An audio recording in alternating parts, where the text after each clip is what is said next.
A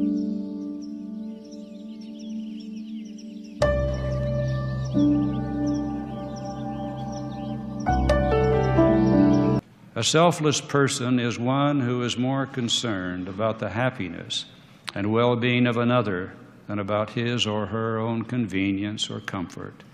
One who is willing to serve another when it is neither sought for nor appreciated, or one who is willing to serve even those whom he or she dislikes. A selfless person displays a willingness to sacrifice, a willingness to purge from his or her mind and heart personal wants and needs and feelings, instead of reaching for and requiring praise and recognition for ourselves or gratification of our own wants. The selfless person will give these very human needs to others. Remember the words of the Savior as he taught his disciples on an occasion when personal recognition was being sought. But Jesus called them to him and saith unto them, Whosoever will be great among you shall be your minister, and whosoever of you will be the chiefest shall be the servant of all. For even the Son of Man came not to be ministered unto, but to minister, and to give his life a ransom for many. There is another word that sounds almost like the one we've been using.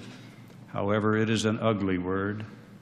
It describes a characteristic of satanic proportions. We will not say much of this word, for it is not pleasant to think about. We don't like to use it. The word is selfish. The dictionary describes a selfish person as one who is concerned excessively or exclusively with oneself, seeks pleasure or well-being with little regard for others. And may we add, a selfish person is often one who refers to I, me, and mine, rather than we, ours, yours, or theirs. This person is anxious to be in the limelight, to be on center stage in life's little dramas. He or she may be a poor listener or a conversation monopolizer. Selfishness is the great unknown sin. No selfish person ever thought himself to be selfish. Now let's be positive again. What can we do to cultivate and nurture this divine quality of selflessness? May I suggest, as a first step, that there be a very careful introspective evaluation. Consider the behavioral patterns we have just referred to. Do any of them fit your style or conduct? For instance, could you be obedient if you were asked to give up your home for 2 or 3 years, leave your children and grandchildren, go across the world, live in a place much less comfortable than your own home, and in a culture that's strange to you? Many here today have done it without a backward glance. To those who live alone, will you feel as lonely if you make a nursing home visit after work before you go home for dinner? As a parent, can you take precious time to listen to a son or daughter when they tell you about what the young people are wearing or what the teacher said?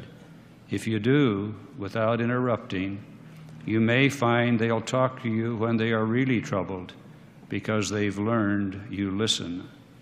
At a dinner or in a group, notice yourself. Do you take up a large share of the conversation time?